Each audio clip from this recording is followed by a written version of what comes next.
صحابی حضرت عمر کے دور میں ہرمز نامی ایک بڑے بہادر کو گلے میں رسی ڈال کر کے گھسیٹتا ہوا لے کر کے آ رہا ہے۔ اس پہلوان نے کہا اے عمر، مجھے سمجھ نہیں آتی کہ یہ چھوٹے سے قد کا صحابی ہے اور مجھے پہلوان کو گلے میں رسی ڈال کر کے آپ کی خدمت میں لے کر آیا ہے۔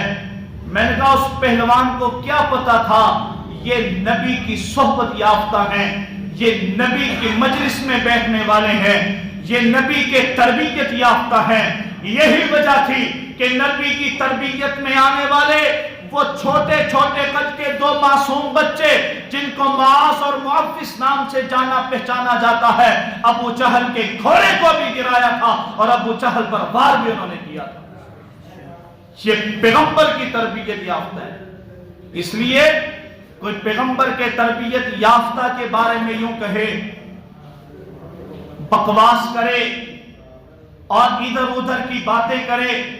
میں کل ایک بڑی عجیب بات پڑھ رہا تھا، امام شافعی رحمہ اللہ نے اپنی کتاب منہاج السنہ کے اندر بڑی عجیب بات لکھی۔ انہوں نے لکھا کہ یہودیوں کے لوگوں سے پوچھا جاتا ہے کہ بہترین لوگ کون تھے۔ یہودیوں سے جب یہ سوال کیا جاتا ہے کہ بہترین لوگ کون تھے تو وہ یہودی پتہ ہے کیا کہتے ہیں؟ وہ یہودی کہتے ہیں کہ بہترین لوگ موسیٰ کے صحابہ تھے۔ کیا کہتے ہیں؟ کیا کہتے ہیں؟ موسیٰ کے صحابہ تھے بہترین لوگ۔ بہترین لوگ کون تھے؟ موسیٰ کے صحابہ۔ اس گلشن کے پھولوں کی تعداد کم و بیش 1,44,000 تھی۔ رسول اللہ صلی اللہ علیہ وسلم نے اپنے گلشن کی آبیاری کس طرح کی اور اپنی معیت میں آنے والے لوگوں کی تربیت کس انداز سے کی، اور اللہ نے جو نبی کو اصحاب عطا کیے تھے، پیغمبر علیہ السلام کے ساتھ ان کا اور ان کی وفائیں کس انداز سے تھی۔ چنانچہ آپ دیکھیں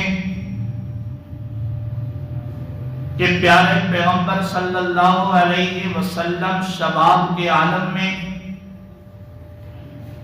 گھر سے نکل کر کے دور کہیں ایک غار میں تنہا رہتے ہیں، جسے غار حرا کے نام سے جانا اور پہچانا جاتا ہے، اور اس کو جبل نور بھی کہتے ہیں۔ یہ وہ غار ہے جس کے اندر رسول اللہ صلی اللہ علیہ وسلم تنہا رہتے ہیں، اور اسی غار کے اندر پہلی وحی نازل ہوتی ہے، اقرأ بسم ربک الذی خلق خلق الانسان من علق۔ جبرائیل امین پہلی وحی لاتے ہیں، رسول اللہ صلی اللہ علیہ وسلم اس کو دہراتے ہیں۔ یہ وہ دور ہے کہ جس دور میں نبی تنہا نظر آتے ہیں، لیکن اس غار سے ایک اور غار ملتی ہے جسے غار ثور کہتے ہیں، ایک غار حرا جس میں نبی تنہا نظر آتے ہیں، ایک غار ثور بتانے والا بتاتا ہے، دکھانے والا دکھاتا ہے، اور کہتا ہے کہ جناب یہ غار حرا ہے، اس میں نبی تنہا ہے۔ یہ غار ثور ہے، اس میں تنہا نہیں ہے بلکہ اس میں قرآن ثانیس نینی اذ ہما فی الغار کے تغمے لے کر کے اترتا ہے۔ میں نے کہا دیکھو، جب نبی کو ساتھی ملے نہیں تھے، جب نبی کو اصحاب ملے نہیں تھے، اس وقت تک نبی تنہا نظر آتے ہیں۔ غار میں دیکھو تنہا نظر آتے ہیں، گھر میں دیکھو تنہا نظر آتے ہیں، بازار میں دیکھو تنہا نظر آتے ہیں۔ لیکن جب نبی کو اصحاب ملے، جب نبی کو یار ملے، جب نبی کو تابعدار ملے، جب نبی کو چاہنے والے ملے، جب نبی کو جانثار ملے، پھر پیغمبر کبھی تنہا نظر نہیں آتے۔ جہاں ایک کی گنجائش ہوتی ہے وہاں ایک پہنچ جاتا ہے۔ بدر میں 313 کی گنجائش تھی تو 313 پہنچے تھے۔ احد میں 700 کی گنجائش تھی تو 700 پہنچے تھے۔ فتح مکہ میں 10,000 کی گنجائش تھی، 10,000 پہنچے تھے۔ اور جناب پھر حضرت عثمان کے قصاص کے بدلے میں جب بیعت لی جا رہی تھی وہاں پر 1500 کی گنجائش تھی تو 1500 ملے تھے۔ تو پتہ چلتا ہے کہ جب نبی تنہا تھے اس وقت تک نبی کے ساتھ کوئی نہیں تھا، لیکن جب آئے ہیں اور ساتھ ملے ہیں پھر پیچھے ہٹنے والا کوئی نظر نہیں آتا۔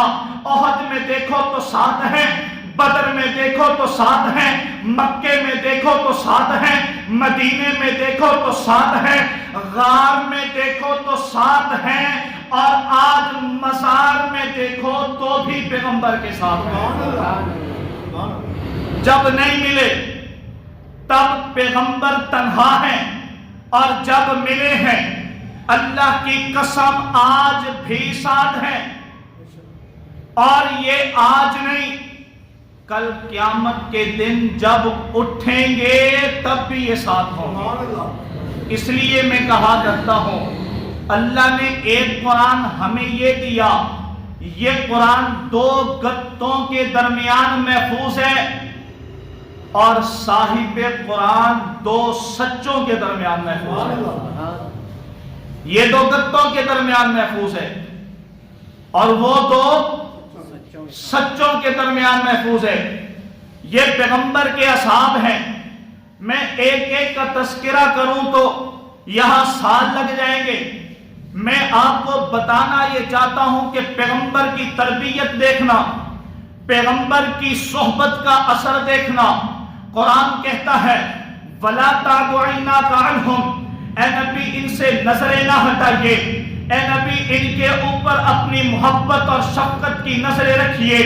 آپ دیکھیں کہ قریش کے بڑے بڑے سرداروں نے پیغام بھیجا، اے نبی، اے محمد، ہم آپ کے ساتھ بیٹھنے آ رہے ہیں، لیکن تب جب یہ غریب صحابہ آپ کے ساتھ نہیں ہوں گے، یہ عمار اٹھایا جائے گا، یاسر کو اٹھایا جائے گا۔ یہ جو یاسر اور عمار غریب ترین صحابہ تھے، یہ غلام قسم کے جو آپ کے نوکر ہیں، ہم ان کے ساتھ بیٹھنا گوارا نہیں کرتے۔ اللہ کے نبی نے کہا کوئی بات نہیں ہے، یہ میرے اپنے ہیں، تھوڑی دیر کے لیے ان کو اٹھاتا ہوں، شاید کفار کے بڑے بڑے سردار مسلمان ہو جائیں، ان کی وجہ سے سارے قبیلے مسلمان ہو جائیں گے۔ ان کو اٹھا دیا گیا۔ اللہ کو یہ بات پسند نہیں آئی کہ ان غریبوں کو اٹھایا جائے۔ قرآن اتر آیا وَلَا تَعْدُ عَيْنَاكَ عَنْهُمْ تُرِيدُ زِينَةَ الْحَيَاةِ الدُّنْيَا، اے پیغمبر ان کو اپنی مجلس میں نہ اٹھائیے۔ آگے قرآن کہتا ہے فَمَنْ شَاءَ فَلْيَكْفُرْ وَمَنْ شَاءَ فَلْيُؤْمِنْ، جس کا دل چاہتا ہے وہ کافر رہے، جس کا دل چاہتا ہے وہ مسلمان رہے۔ میں ان پیغمبر کے صحابہ کو پیغمبر کی مجلس سے اٹھتا ہوا اللہ گوارا نہیں کر سکتا۔ وَلَا تَعْدُ عَيْنَاكَ عَنْهُمْ، ان پر اپنی نظریں رکھیے، ان کو اپنی نظروں کے سامنے رکھیے۔ یہی وجہ ہے اللہ کے نبی کا ایک صحابی ہے، نام ہے ابو دجانہ۔ کیا نام ہے؟ ابو دجانہ، صحابی رسول رضی اللہ تعالی عنہ۔ اللہ کے نبی فجر کے بعد صحابہ کی مجلس میں بیٹھتے ہیں اور مذاکرہ ہوتا ہے، رات کا حال احوال ہوتا ہے، رات کیسے گزری۔ لیکن اللہ کے نبی دیکھتے ہیں ایک صحابی ابو دجانہ آتا ہے، فجر کی نماز کا سلام پھیرتے اٹھ کے چلا جاتا ہے۔ اللہ کے نبی کو یہ بات پسند نہیں آئی، میری مجلس میں بیٹھتا نہیں، اٹھ کے چلا جاتا ہے۔ کچھ دنوں بعد رسول اللہ صلی اللہ علیہ وسلم نے سوال کیا، پوچھا کہ نماز کے بعد ابو دجانہ کو بٹھایا جائے۔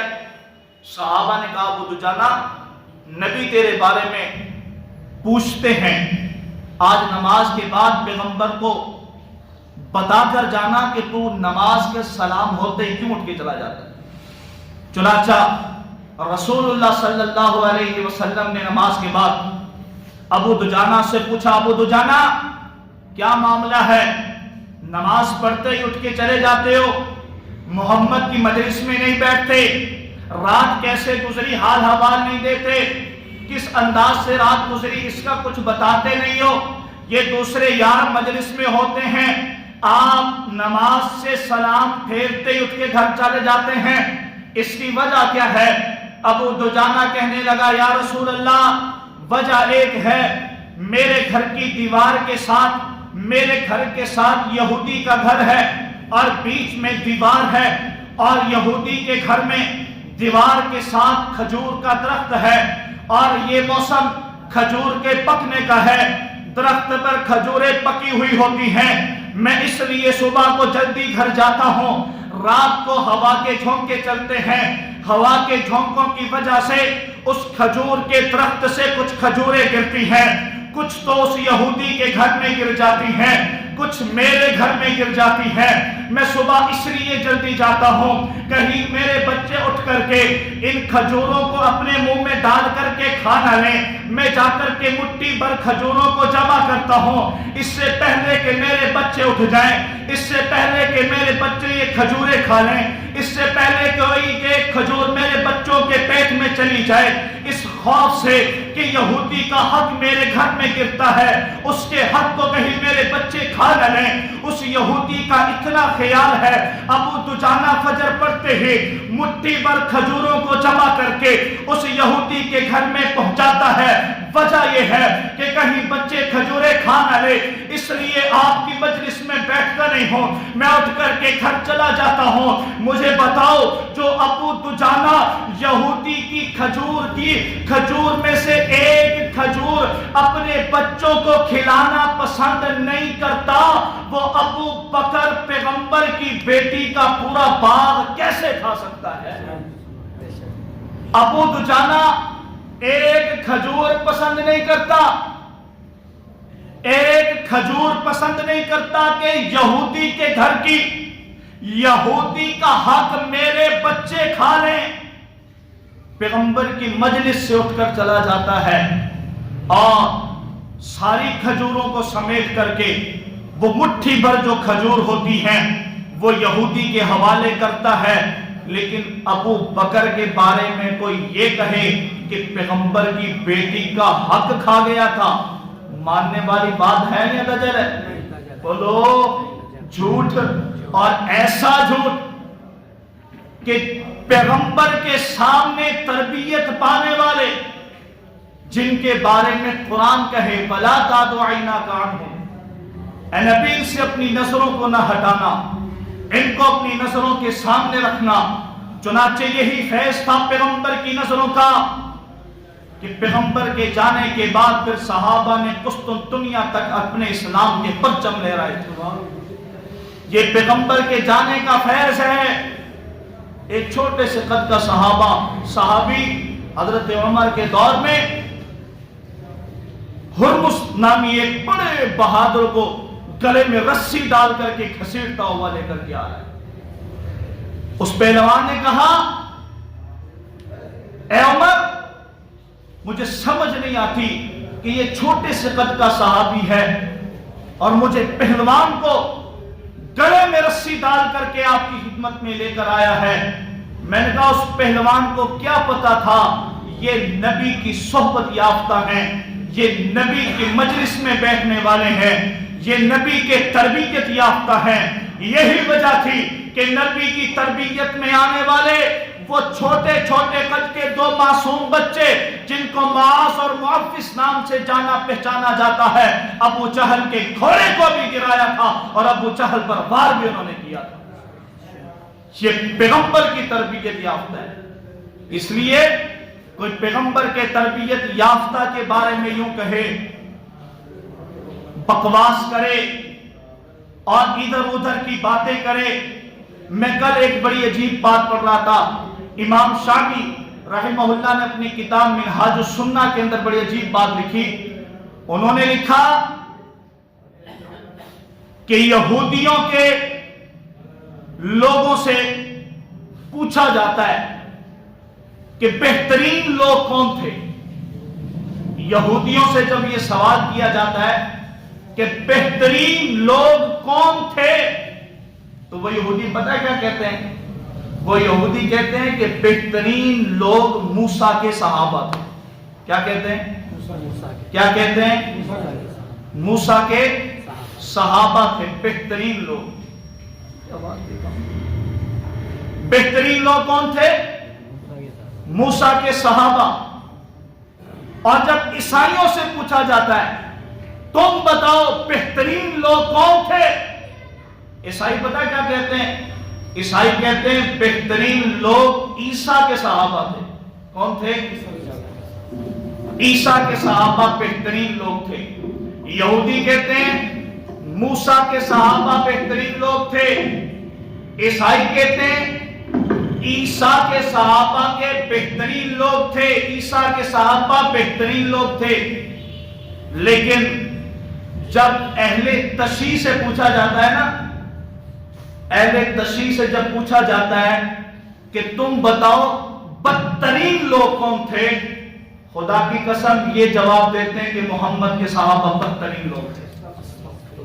آپ اندازہ کریں، یہ میں اپنی بات نہیں کہہ رہا ہوں، جس زمانے کے امام کی بات کر رہا ہوں۔ منہاج السنہ کے اندر غالباً انہوں نے یہ بات لکھی ہے کہ جب یہودیوں سے سوال کیا گیا کہ بہترین لوگ کون تھے، وہ کہتے ہیں موسیٰ کے صحابہ بہترین تھے۔